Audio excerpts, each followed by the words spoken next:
Your Money or Your Life by Vicki, Robin, and Joe Dominguez. 10 lessons and best ideas that you can find in this book. Alright, so let's quickly share those lessons and best ideas. Number 1, to gain financial freedom, you must escape bad debt, dependence, and unnecessary expenses. Yeah, that's very important. Now, what is bad debt? Bad debt, as different from good debt, is the debt that you pay by yourself. Okay? Why good debt is a debt that other people pay on your behalf. So, for instance, if you borrow money to go and buy a liability, let's say you go and buy a house or you go and buy a car that you're not using for business, that is a bad debt because you're the one that's going to pay for it.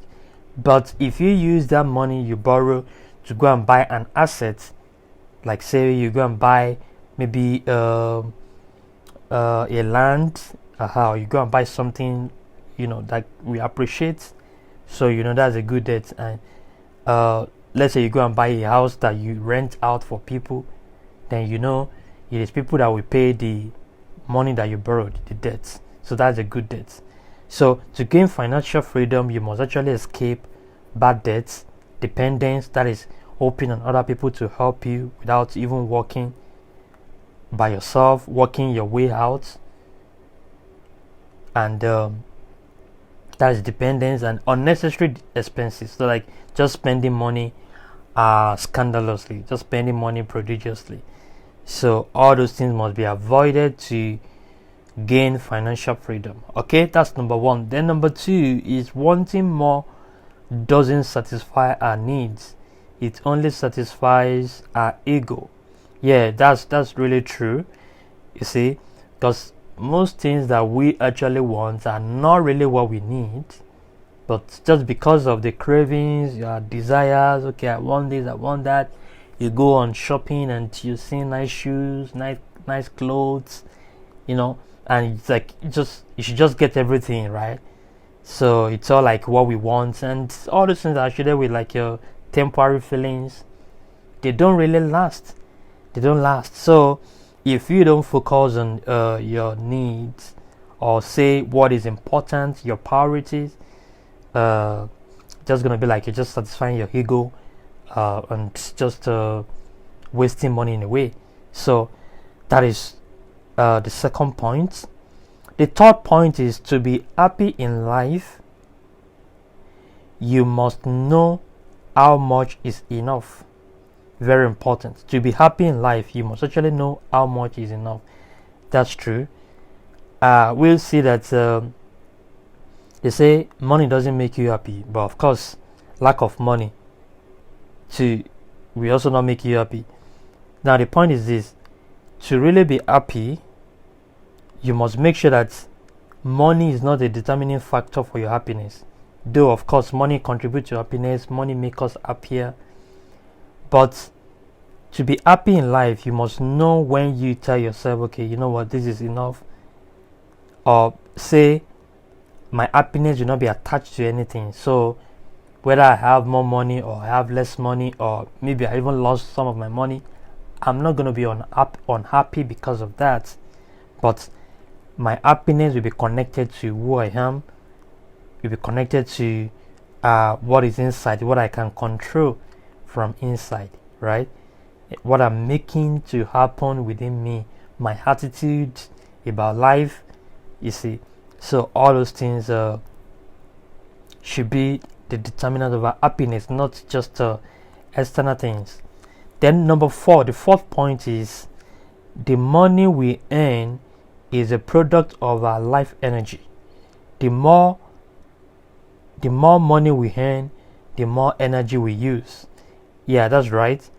So when you earn more money, you see, earning more money will mean that maybe in a way you've invested some energy, you've invested energy. Just like we know that people who earn money in a legitimate way have first of all invested their time. You cannot earn good amount of money if you have not invested your time, which is more or less like you putting the energy and effort into it. You see, so Money, we can say in a way, it's a product of our life energy, because it involves our time, it involves our efforts that we put into it before we earn the money. So that's very important, and understanding that will actually help us to know how to manage our money and how to keep it and utilize it well. All right. Number 5, because our life energy is limited, we cannot become rich on earned money. We must find a way to multiply it. That's very important, because we know time is limited. We know life on earth is also limited. So if we want to become rich, we must find a way to multiply the money, either by engaging other people's time, okay, and that's why we talk about like businesses, investments, so that you can use let's say $10 to make $1,000. You see, by the time you sow $10, you can make $1,000, pretty much like when you sow a seed and you're reaping multiple seeds or multiple fruits. You see that? So that is the whole concept of investment, which we should do. That's how we can become rich. We become rich essentially by investment, not just by saving money. Yeah, because of what that point says, because our life energy is limited. So we cannot just become rich because we earn money, but we must find a way to multiply it. Number 6, know exactly what you want. Know exactly what you get hourly in exchange of your life energy. The more you get, the more you have. Okay, so this is very important. That's like knowing the value of your time. Knowing the value of your time. So, and you always want to increase the value, because people will only appreciate you as much as value that you can offer to them. Your appreciation, or let me say like the money people can give you will be according to the level of the value that you can offer, right? Which will be based on how much you've invested so much in yourself. So you've got to see that you keep increasing your value on the hourly basis, like on your time, how you utilize your time and how people can buy your time. So increasing the net worth of your time value, the net worth of your time value. All right. Then number 7 is, there's nothing gratifying financially than knowing where you are and where you want to be and how you can get there. Okay, 3 things: knowing where you are, knowing where you want to be, and how you can get there. So very important. So as it is now, do you know where you are financially? Sometimes it may be like a very hard question to ask. Ask some people, oh, so what's your financial level or financial status? I don't want to talk about that.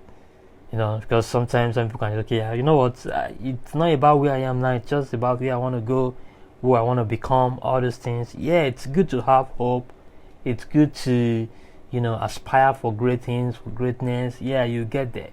But you also need to do, a truthful, a sincere assessment of your current status. That will even motivate you more. It will help you more, you see, to work harder, to work more in getting to where you want to be, not just trying to just dodge that, or just trying to paint something that is don't need to be sugar coated. So just be plain. So know where you are, know where you want to be, and then how you're gonna get there, you see.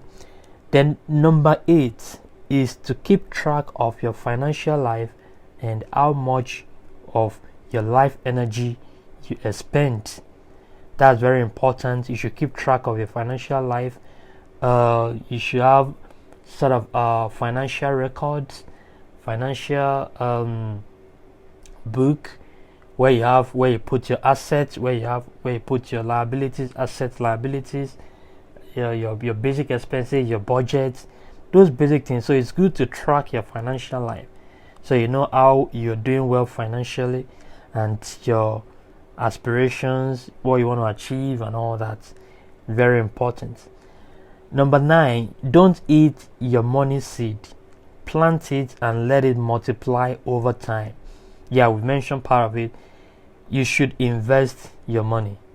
Okay, when you have your money, especially when you're just growing wealth, you should not spend all your money. We know that's part of the principle of becoming wealthy. You should save part of your money. You should save part of your money that you will invest later when it becomes, appreciable amounts. So you should plant your money and let it multiply over time. People who are rich know how to leverage on time to become rich, because leveraging on time would mean that you put your money in an investment and wait on time to let your money multiply, because it's only time that can multiply your money, nothing else. Just like the way it's only time that can also make your seed to germinate in the soil and make it grow to becoming a plant, and the harvest time when you're going to harvest your fruit and all that. So you need time for that. It's not when you plant your seed that you start reaping the fruits. You need time.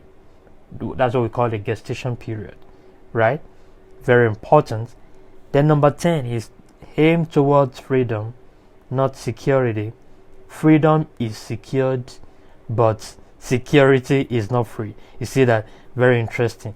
So a lot of people want to get security. I want to be secured financially. I want to be secured. That's why some people just stick to their jobs, because in a way they just believe that their job is, and it's bringing constant money and all that.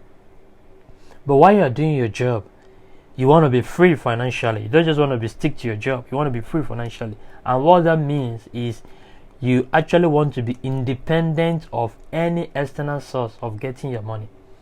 You want your money to be working for you. You don't want to be working for money, but you want your money to be working for you. That is freedom. You say security is okay, I'm just doing job to make money. Freedom is my money is making money for me. You see that? And that is part of the major key concept of this book, Your Money or Your Life. Alright, so I hope you enjoyed this book. That is the end of the 10 lessons and best ideas that you can find in this book. So make sure you like the video and share with your friends, and please, if you have not subscribed, subscribe to the channel, and I will see you in the next video. Thanks so much for watching.